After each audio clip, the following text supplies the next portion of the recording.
The smell of oil, gasoline, and burnt rubber. That was the scent of home. Wilkes and Miller Auto Repair wasn't much to look at. Just a couple of bays in a beat-up building on the edge of town. But it was my beat-up building. I was currently contorted under a jacked-up Ford F-150, wrenching on an exhaust manifold that seemed determined to stay rusty forever. "You sure about that thing, Jack?" Gears called out from behind the counter. Gears, my best friend and business partner, he's always been the cautious one, probably why we balanced each other out so well. "That bolt looked a little dodgy to me." "Relax, Gears," I grunted, my voice muffled. "I've done this 1,000 times. This old girl ain't going nowhere. Unless I drop it on purpose, of course." "Funny, Jack. Real funny," Gears retorted, his chair squeaking as he leaned back. "I'm just saying I wouldn't want to be scraping you off the floor with a spatula." "Spatula? Nah, I'm more of a one-swipe kind of guy," I replied, picturing it in my head. "Clean break, no mess." I gave the wrench a final tug. "There, good as new, more or less." The bell above the office door jingled. Mrs. Henderson, bless her heart, shuffled in for her usual oil change. "Afternoon, boys," she chirped. "Time for Betsy's spa day." "Afternoon, Mrs. Henderson," Gears said, flashing his signature smile. "Right on time. Jack'll get her purring like a kitten, won't you, Jack?" "You know it," I said, sliding out, wiping my hands on a rag. "Always a pleasure, Mrs. Henderson.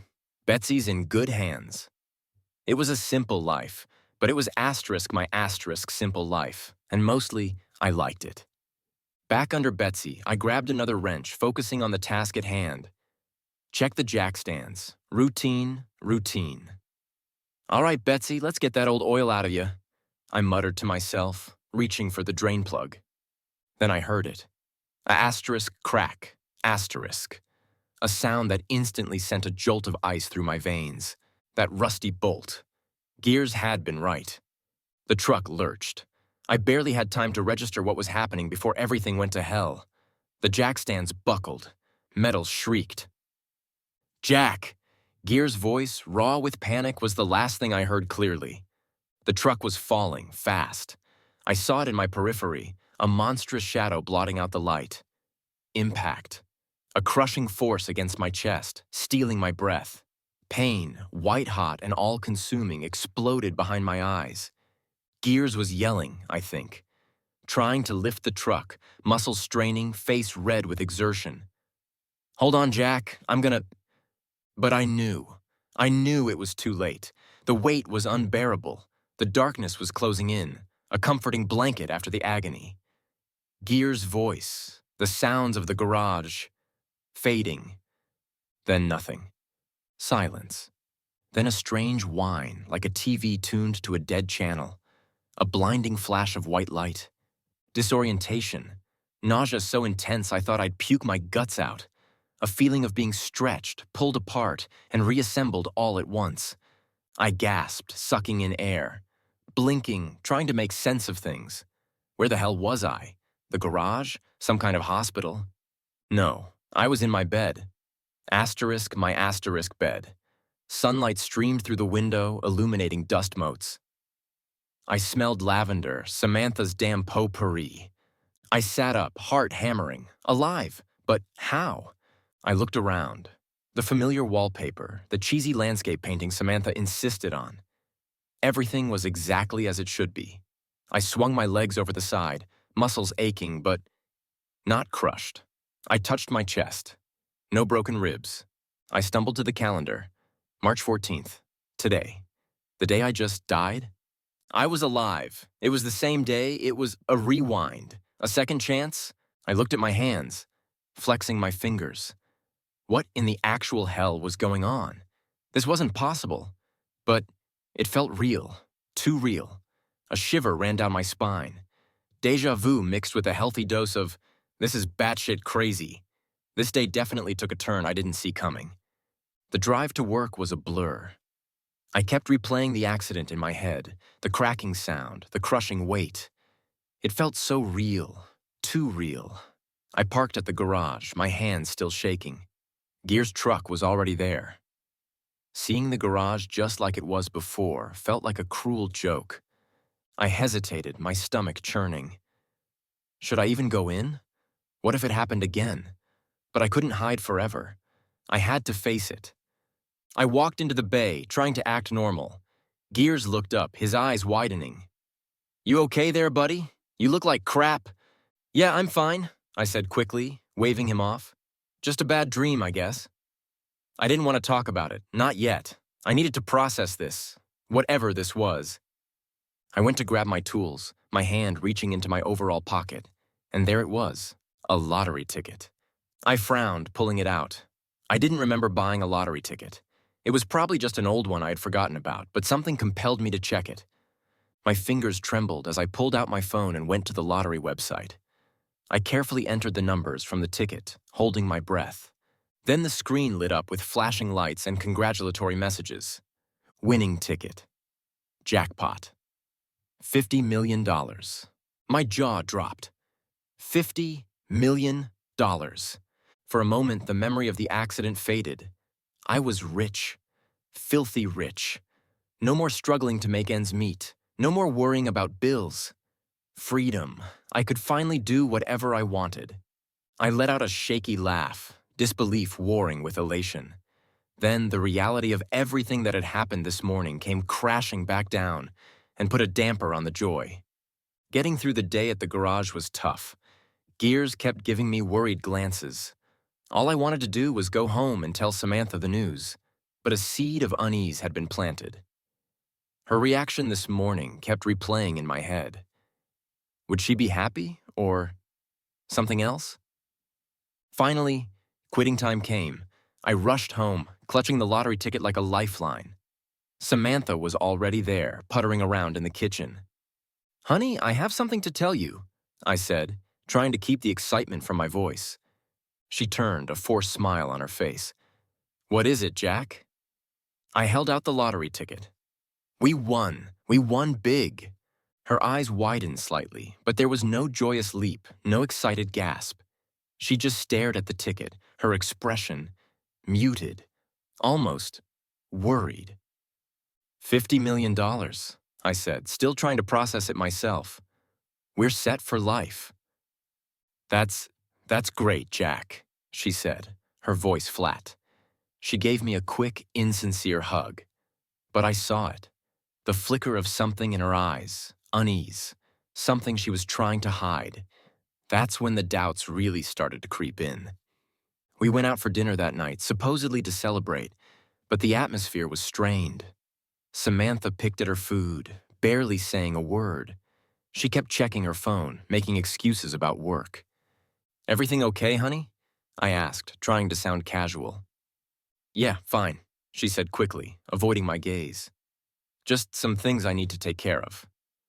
Later, I tried to initiate intimacy, but she brushed me off. "Not tonight, Jack. I'm really tired." I lay in bed, staring at the ceiling, the lottery ticket burning a hole in my pocket. The money was supposed to bring happiness, freedom, but all it seemed to be bringing was suspicion and doubt. Samantha's behavior was definitely off. The lack of excitement, the secretive phone calls, the excuses. It all added up to something. Something I didn't want to believe. I had a bad feeling in my gut. The kind that told me my life was about to get a whole lot more complicated. And a lot more painful. It was almost as if winning the lottery brought me not just wealth, but a curse along with it. The curse of seeing the truth. Lying in bed, staring at the ceiling, I felt like a coiled spring, every muscle tense. The lottery ticket was tucked under my pillow, a symbol of both hope and a growing dread. Samantha was next to me, supposedly asleep, but I could hear her breathing wasn't as deep as it usually was. Fake slumber. I feigned sleep myself, slowing my breathing, trying to mimic her rhythm. The digital clock on the nightstand glowed. 2:17 a.m. Seemed like the witching hour had arrived early tonight. A creak from the bed. I kept my eyes closed, my heart pounding. She was getting up. I heard the soft pad of her feet as she tiptoed towards the bathroom. The door clicked shut. Then, the faint glow of her phone screen illuminated the crack beneath the door. Damn it. I strained my ears, trying to catch a snippet of conversation. A mumble, a sigh, a suppressed giggle. She was definitely talking to someone. Hiding something. Again. The suspicion was eating me alive. I had to know. Waiting for her to come back felt like an eternity. Finally, the bathroom door opened and Samantha slipped back into bed, her breathing immediately becoming deeper and more regular. Textbook. I waited another half hour, just to be sure. Then, slowly, carefully, I reached for her phone on the nightstand. My hands were clammy, my heart pounding like a drum solo.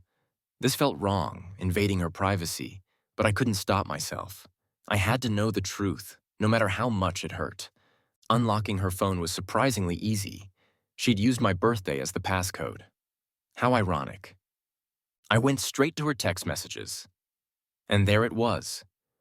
A thread with Mark T. My stomach clenched. I scrolled through the messages, each line a stab to the gut. Passionate declarations of love, secret rendezvous, promises of a future together. And then, the daggers really started to twist. Asterisk Mark. Don't worry, baby. Once we get our hands on that lottery money, we'll be set for life. Just play along a little longer. Asterisk. Asterisk Samantha. It's so hard, Mark. He's being so clueless. I can't stand being near him. But the money, it's worth it. Almost. Asterisk. Asterisk Mark. Just think of the vacation we'll take, far away from that idiot. We'll be sipping cocktails on a beach, laughing all the way to the bank. Asterisk. The blood drained from my face. It was all there. The affair, the manipulation, the cold, calculated greed. She never loved me. It was always about the money, always. I slammed the phone down on the nightstand, a sob escaping my lips. My world was collapsing around me. I lay there in the dark, replaying moments from our marriage, seeing them in a new, horrifying light. The compliments, the smiles, the I love yous, all lies, all a carefully crafted performance.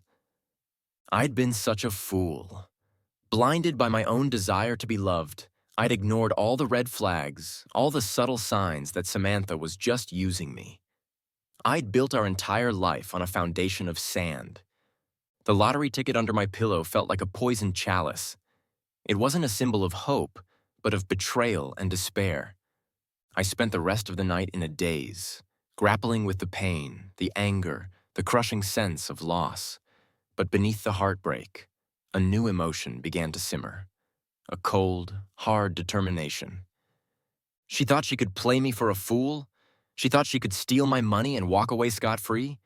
She had another thing coming. I didn't know exactly what I was going to do, but one thing was certain. Samantha Wilkes was about to regret the day she ever met Jack Wilkes. This was no longer about the money. It was about principle. And I was done being a pawn in her game. The game was about to change, and she was going to be the loser. The next morning, I couldn't face Samantha. The idea of even being in the same room with her made my skin crawl. I needed to talk to someone, to get a second opinion, to make sure I wasn't losing my damn mind. There was only one person I trusted that much. I found Gears tinkering with a carburetor, his brow furrowed in concentration. "Hey," I said, my voice low. He looked up, instantly sensing something was wrong. "What's up, Jack? You look like you've seen a ghost." "Worse," I said, pulling him aside, away from any prying ears. "I need to tell you something, but you can't tell anyone, got it? Not a soul." He nodded, his expression serious. "You know I got your back, Jack. Always." I took a deep breath and spilled everything. Samantha's cold reaction to the lottery win, her late-night phone calls, the unlocked phone, the damning text messages. I laid it all out, raw and unfiltered. Gears listened in silence, his face growing darker with each word. When I finished, he just stared at me, his jaw clenched. That two-faced... I always knew there was something off about her. But this is low, even for her. "So," Gears said, his eyes narrowing, "what are you going to do?" "I don't know," I admitted, running a hand through my hair. "I'm still trying to wrap my head around it. I was thinking about just confronting her, but..." Gears shook his head. "No way, Jack. Don't do that. She'll just deny it or try to twist things around. You need proof, hard proof. Like what? I asked. Gears grinned, a gleam in his eye. Leave that to me. I've always been good with gadgets. We're going to turn her own technology against her. Think of it as karma delivered by Wi-Fi. He started pacing, his mind already racing. We can set up a voice recorder, monitor her calls, track her emails. We'll catch her red-handed, Jack. And when we do, she won't have a leg to stand on. A surge of determination coursed through me. Gears was right. I couldn't let her get away with this. I had to fight back. Okay, I said, squaring my shoulders. Let's do it. Let's expose her for the lying, cheating gold digger she is. Gears was a man of action. Within an hour, he had a plan in place. First priority, getting evidence. He handed me a small, discreet voice recorder, no bigger than a thumb drive. Stick this somewhere in the bedroom. Somewhere she won't find it. Under the bed, maybe. Or inside a lamp. Next, he fired up Samantha's laptop while she was out running errands. Turns out, Gears was something of a hacker. He installed a keylogger, a program that would record every keystroke she typed, including passwords and emails. This is a little more ethically gray, Gears admitted. But desperate times, Jack. Besides, she's planning on stealing from you. That's pretty unethical, too. Finally, he created a secure email address, a digital Dropbox where all the evidence could be stored, safe from Samantha's prying eyes. All right, Gears said, clapping me on the back. Operation Expose Samantha is officially underway. Just play it cool, Jack. Act like nothing's wrong. Let her dig her own grave, and trust me, she will. I took a deep breath, feeling a mix of anxiety and excitement. This was it. The first step on the road to justice, or maybe revenge. Whatever you wanted to call it. It was time to start playing dirty. As the reborn Daniel Scott, I had a feeling I'd be good at it. The next few weeks were hell. I was living a double life. On the surface, I was still Jack Wilkes, the oblivious husband, going to work, eating dinner with Samantha, even pretending to be affectionate. But underneath, I was a man on a mission, a spy in my own home, meticulously gathering evidence against the woman I thought I knew. It was exhausting. The constant acting, the forced smiles, the fake conversations, it took a toll. I felt like I was wearing a mask that was slowly suffocating me. But I had to keep going. I had to stay focused. The thought of Samantha and Mark laughing at me, swindling me out of my money, fueled my determination. Gears was my only lifeline during this time. He'd call me every day just to check in, to make sure I hadn't snapped. Keep your chin up, Jack, he'd say.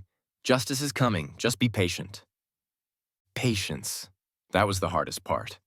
The voice recorder was a gold mine. Every night after Samantha fell asleep, I'd sneak the recorder out of its hiding place and listen to the day's recordings. The conversations between Samantha and Mark were sickening. They called each other pet names, whispered sweet nothings, and planned their future together, a future built on lies and stolen money. It made my stomach churn, but I couldn't let my emotions get the better of me. I had to stay objective, to gather as much information as possible. The recordings also revealed their plan to manipulate me into investing in Mark's revolutionary tech startup. Turns out, Mark's company was a complete sham, a money pit designed to siphon off my lottery winnings. They discussed how to pressure me, how to play on my insecurities, how to make the deal seem irresistible. Just tell him it's a sure thing, baby, Mark said in one recording. He's such a sucker, he'll believe anything. I clenched my fists, fury rising inside me, but I forced myself to stay calm. I had everything I needed. I knew their game. And now, it was time to turn the tables. The keylogger was equally revealing. I discovered Samantha had been spending hours online, researching divorce laws and consulting with a shady financial advisor. She was trying to figure out how to protect her assets, how to hide money from me in the event of a divorce. She even created a secret bank account in the Cayman Islands, transferring small amounts of money into it on a regular basis. It was a classic case of financial infidelity, and I had all the proof I needed. The keylogger also revealed emails between Samantha and Mark discussing the best way to dispose of me once they had my money. They talked about making me look incompetent, of having me declared mentally unfit. It was chilling. I realized then that this wasn't just about money. This was about control, about power. Samantha wanted to completely destroy me, to strip me of everything I had. But she underestimated me. She thought I was still the same naive, trusting Jack Wilkes she had married. She didn't know I had a secret weapon, a burning desire for revenge. And now I had the ammunition to make her pay. Operation Exposé Samantha was in full swing, and I couldn't wait to see her face when the truth finally came out. It was showtime. The keylogger was spitting out gold, or, more accurately, paper trails. I was starting to feel like a forensic accountant, sifting through Samantha's digital garbage, looking for clues. And boy, was I finding them. One afternoon, I noticed a series of small, recurring transactions. Samantha was transferring a few $1,000s every couple of days into a new account, cleverly disguised as a savings account. But the account name was just a string of random numbers and letters. Not exactly the kind of thing you'd expect a loving wife to set up. I did a little digging of my own, tracing the account back to a shell corporation registered in the British Virgin Islands. Nice try, Samantha, but Gears taught me well. It was clear she was trying to stash money away a little at a time, making it harder to trace. Preparing for her grand escape. The audacity. The woman was planning on draining me dry like a mosquito on a water buffalo. Then came the business opportunity. Samantha, all sweetness and light, suddenly started talking about how I needed to invest my winnings to make the money grow. It was laughable. I knew exactly where this was going. A few days later, she introduced me to Mark. Mark Thompson, the smarmy, slick-haired entrepreneur. He oozed confidence, but I could see the desperation in his eyes. He was wearing an expensive suit that probably cost more than my truck, but I could tell it was all for show. The guy was a walking red flag. He launched into a spiel about his revolutionary tech startup, something about AI-powered cat feeders and blockchain-based dog walkers. It was pure gibberish, but Samantha was eating it up, nodding enthusiastically, hanging on his every word. "Jack, this is a once-in-a-lifetime opportunity," she gushed. "Mark's company is on the verge of a breakthrough. We could double our money in a year." Mark leaned in, flashing a toothy grin. "Think of the possibilities, Jack. We could be living the high life, sipping champagne on a yacht, all thanks to your wise investment." I played along, pretending to be impressed. But inside, I was seething. They thought I was stupid, that I'd fall for their pathetic scam. They thought I was just a dumb mechanic who didn't know anything about business. They were about to get a rude awakening. I asked a few carefully worded questions, probing for weaknesses in their story. Mark's answers were vague and evasive. Samantha's enthusiasm seemed forced, almost manic. "We need to do our due diligence, of course," I said, trying to sound reasonable. "But it sounds very promising." Of course," Mark said quickly. "But time is of the essence, Jack. This opportunity won't last forever. We need to act fast." "I understand," I said, giving him a knowing look. "I'll think about it, but I have a few more questions for you." As soon as they left, I ran to Gears. "You're not going to believe this crap," I told him, and laid out everything. Gears was livid. "We need to put a stop to this, Jack, before they swindle you out of every penny." I had to agree. But how was I going to handle it? Well, I had the recordings to show the judge. I was not going to be swindled again. And even better, I had been in a similar situation in the past. This tech pitch was too similar to one I fell for in my past life. Karma was coming full circle, and this time I knew how to play it. I knew I couldn't go into this blind. Exposing Samantha was one thing, but navigating the legal minefield of a divorce, especially with that kind of money on the line, was way out of my depth. I needed a professional, someone who could turn my pile of evidence into a legal weapon. Gears recommended Brenda Davies. "She's a bulldog," he said. "Tough as nails, but fair. And she knows divorce law inside and out." Brenda's office was all mahogany and leather, The kind of place that screamed expensive. She was a no-nonsense woman in her late 50s, with a sharp gaze and a voice that could cut glass. I liked her immediately. I laid out my situation, showing her the recordings, the emails, the bank statements. She listened intently, her expression never wavering. When I was finished, she leaned back in her chair, steepled her fingers, and said, "Mr. Wilkes, you've been a very busy man." Brenda was impressed with the amount of evidence I had gathered. "Most people come to me with nothing but suspicion and hearsay," she said. "You've done the hard work for me. Now it's my turn." She outlined her plan. We wouldn't confront Samantha directly. We'd file for divorce, citing irreconcilable differences, and let her think she had the upper hand. Then, at the divorce proceedings, we'd drop the bombshell. "We'll present the evidence to the judge, exposing her affair and her attempts to defraud you," Brenda explained. "She won't stand a chance. The judge will see her for what she is, a greedy, manipulative liar." She also advised me to continue gathering evidence. "The more we have, the stronger our case will be," she said. "And most importantly, Mr. Wilkes, remain calm. Don't let her see you sweat. Let her think she's winning. That's when she'll make her biggest mistakes." Brenda recommended a forensic accountant to do a complete audit of my finances. "We need to make sure she hasn't already moved any money around without your knowledge," she said. "She might be more cunning than we think."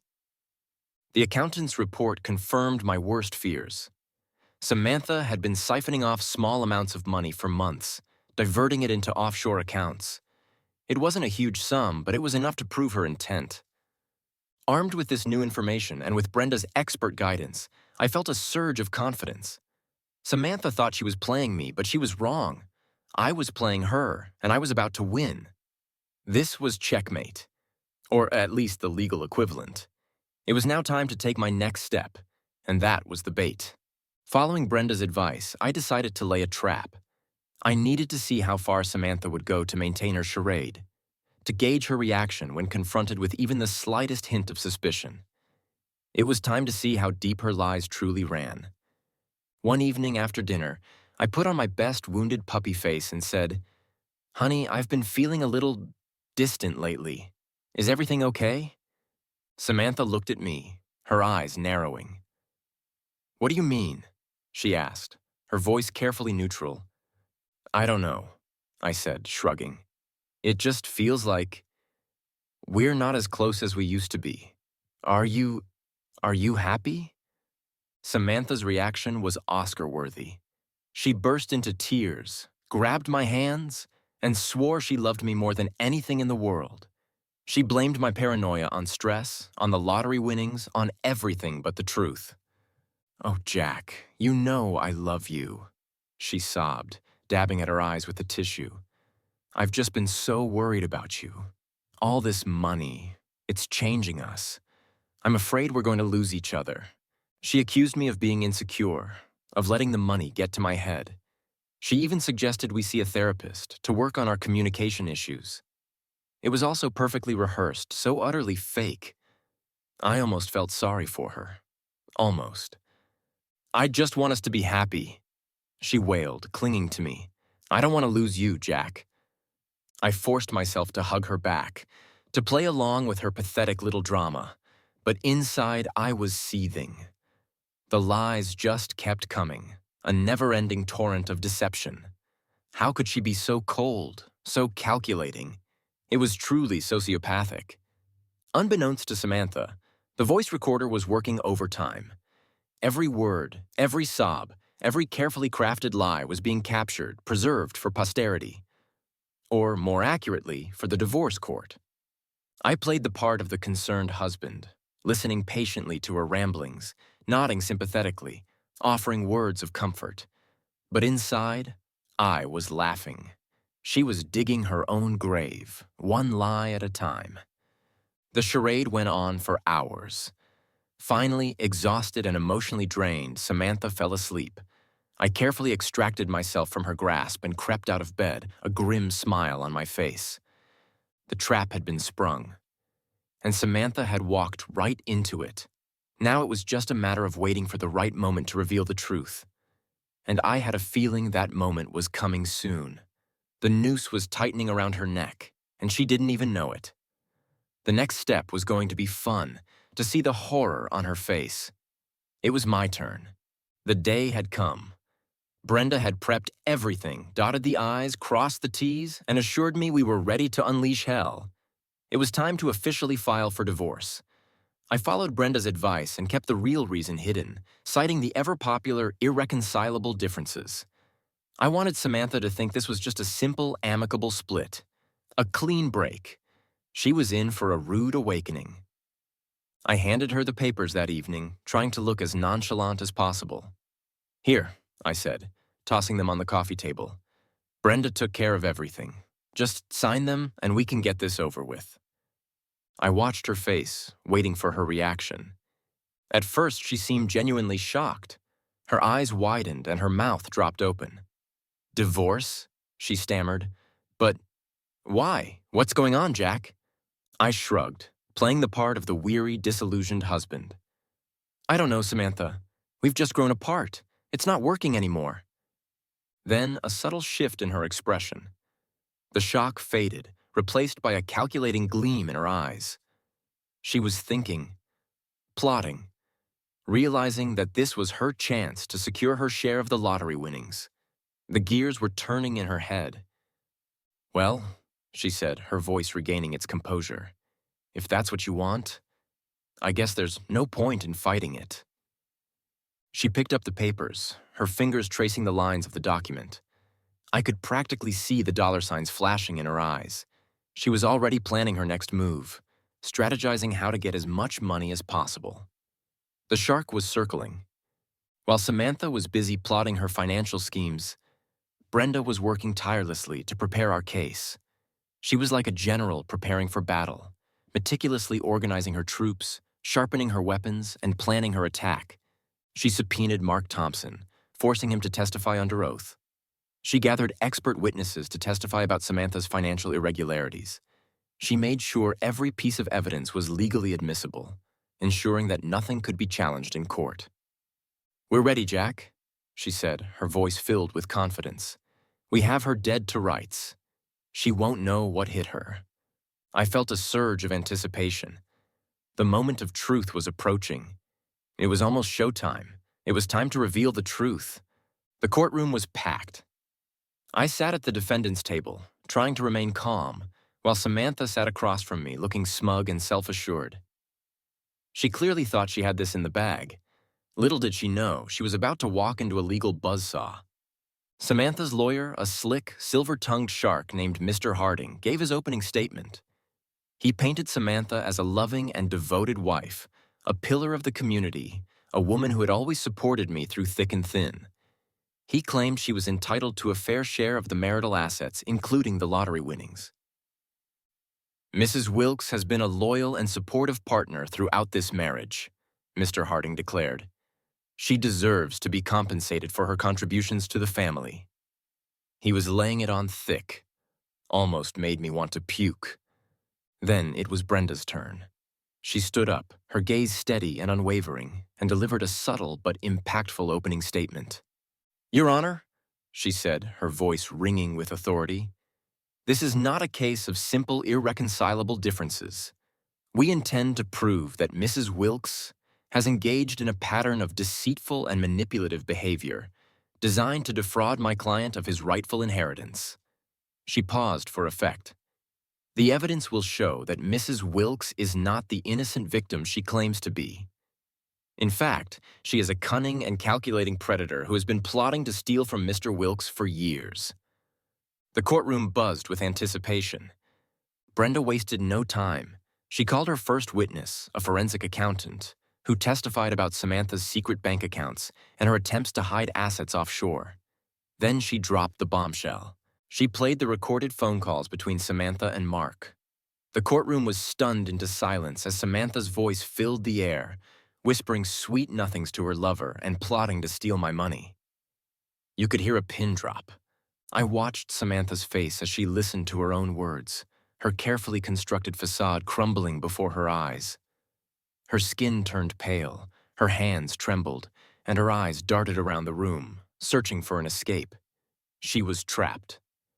Brenda then presented the text messages, the emails, and the bank statements, each piece of evidence adding to the mountain of proof against Samantha. The room was silent, save for the occasional gasp from the spectators. Next, Brenda called Mark Thompson to the stand. He looked nervous and uncomfortable, sweating profusely under the bright courtroom lights. Brenda questioned him relentlessly, forcing him to admit his affair with Samantha and his involvement in the fraudulent business venture. He tried to downplay his role, claiming he was just a friend who was trying to help Samantha out. But Brenda wasn't buying it. She presented emails and text messages that clearly showed he was a willing participant in the scheme. "Isn't it true, Mr. Thompson?" Brenda asked, her voice dripping with sarcasm, "that you and Mrs. Wilkes were planning to run off together, leaving Mr. Wilkes penniless and alone?" Mark squirmed in his seat, his face turning red.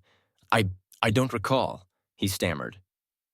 "Let me refresh your memory," Brenda said, producing a text message from Mark to Samantha that read, "Soon, baby, soon. We'll be sipping margaritas on a beach in Mexico, far away from that loser." The courtroom erupted in gasps. Finally, it was Samantha's turn to testify. She took the stand, her eyes pleading, her voice trembling. She tried to salvage the situation, claiming she was just joking with Mark, that she never intended to leave me, that it was all a big misunderstanding. "I love Jack," she sobbed. "I would never do anything to hurt him." But Brenda wasn't buying it. She cross-examined Samantha mercilessly, exposing her lies and contradictions. She cornered her at every turn, leaving her nowhere to hide. The judge, who had been listening intently throughout the proceedings, looked at Samantha with a mixture of disgust and disbelief. It was clear he wasn't buying her story either. Samantha's pleas fell on deaf ears. The truth had been revealed. The game was over. This felt great. The truth can be liberating. The courtroom was silent as Judge Thompson cleared his throat. He looked at Samantha with undisguised disapproval. "Mrs. Wilkes," he began, his voice stern, "the evidence presented in this case has revealed a shocking pattern of deceit and manipulation. Your attempts to defraud Mr. Wilkes are reprehensible, and this court will not condone such behavior." He paused, then delivered the final blow. "Therefore, I rule in favor of Mr. Wilkes. Mrs. Wilkes will receive no portion of the lottery winnings. Furthermore, she is ordered to pay Mr. Wilkes legal fees." A gasp rippled through the courtroom. Samantha's face crumpled. She had lost, big time.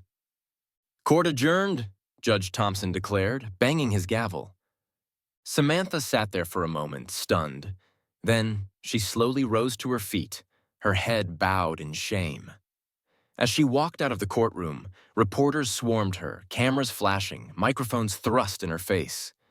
She didn't say a word, just kept her head down and hurried away, her reputation in tatters. It was a beautiful sight to see. I felt a wave of relief wash over me. It was over.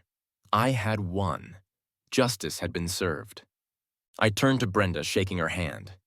"Thank you," I said sincerely. "You were amazing. I couldn't have done it without you." Brenda smiled. You did all the hard work, Jack. I just helped you channel it. Now go celebrate. You deserve it." I didn't need to be told twice. I called Gears, and we headed to our favorite bar, the Rusty Wrench, for a celebratory beer. We raised our glasses, toasting to justice, to friendship, and to a new beginning. "To Samantha," Gears said. "May she rot in hell." "Amen," I said. Later that evening, I got a call from an anonymous number. I hesitated, then answered it. "Hello?" I said. A raspy voice on the other end said, "Just thought you'd like to know. I saw Mark Thompson pull over on the side of the road and kick Samantha out of his car. She's standing there on the shoulder, screaming her head off. Serves her right." Then the line went dead. I hung up the phone, a smile spreading across my face. Karma, it seemed, had a way of taking care of things. With the divorce behind me and a hefty sum of money in my bank account, I was finally free to start living my life on my own terms. The first thing I did was renovate the garage. I installed new equipment, upgraded the lighting, and gave the place a complete makeover. It was still Wilkes and Miller Auto Repair, but it was now a state-of-the-art operation, a testament to our hard work and dedication. Next, I booked a long-overdue vacation. I flew to a tropical island where I spent weeks lounging on the beach, swimming in the crystal-clear water, and soaking up the sun. It was exactly what I needed to clear my head and recharge my batteries. I also was able to think about my past life, to see how it played into my current reality. This new life had some similarities to it. As I relaxed on the beach, sipping a margarita, I had plenty of time to reflect on my relationship with Samantha. I realized I had been blinded by love, or rather, by the illusion of love. I had been so eager to please her, so desperate for her approval that I had ignored all the warning signs. I vowed to be more cautious in the future, to trust my instincts, and to value genuine connection over superficial appearances. I also realized that people like Samantha will always exist. So better to protect myself from them, rather than fall into their trap. As I sat there on the beach, I began to think about my future, about what I wanted to do with my life, about where I wanted to live. I considered staying in my small town, continuing to run the garage with gears. It was a comfortable life, a familiar life. But a part of me longed for something more. A bigger city, a new challenge, a chance to reinvent myself. Maybe it was time to leave my old life behind completely, to start fresh somewhere new. It was a tempting thought, but I wasn't sure if I was ready to make such a drastic change. This town was all I had ever known. Maybe time would tell. For now, though, I was just going to enjoy being me, a new, improved, and richer me. It was a nice change of pace.